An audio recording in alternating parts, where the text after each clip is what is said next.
കളങ്കാവൽ രണ്ടാം ദിനം കളക്ഷൻ.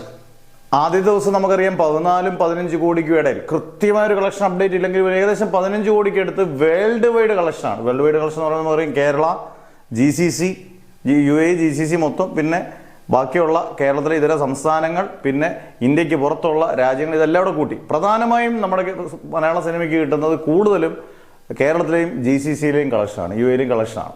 അന്നേരം നമ്മുടെ കളങ്കാവലിന് ആദ്യത്തെ ദിവസം കിട്ടിയ കളക്ഷന്റെ ഇപ്പം തന്നെ GCCയിലെയും കേരളത്തിലേക്ക് ബുക്കിംഗ്, ഹെവി ബുക്കിംഗ് ആണ് രണ്ടാമത്തെ ദിവസം.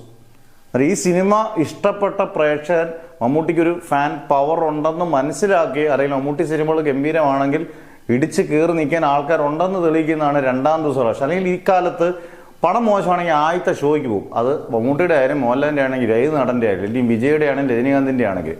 അന്നേരം ഇത് സെക്കൻഡ് ഡേയിലും ചിലപ്പം ആദ്യത്തെ ഫസ്റ്റ് ഡേ നേടിയ കളക്ഷനെക്കാട്ടിൽ ഒരല്പം കൂടുതൽ കിട്ടാനുള്ള ചാൻസ് കൂടുതലാണ്. എന്ന് പറഞ്ഞാൽ 14-15 കോടിക്ക് കൂടുതൽ കിട്ടാൻ വേൾഡ് വൈഡ് ചാൻസ് വളരെ കൂടുതലാണ്. അന്നേരം ഒരുപക്ഷെ മമ്മൂട്ടിയുടെ വളരെ വേഗത്തിൽ കളക്ഷൻ നേടുന്നൊരു ചിത്രമായിട്ട് കളങ്കാവൽ മാറിയേക്കാനുള്ള സാധ്യത 100% ഉറപ്പാണ്.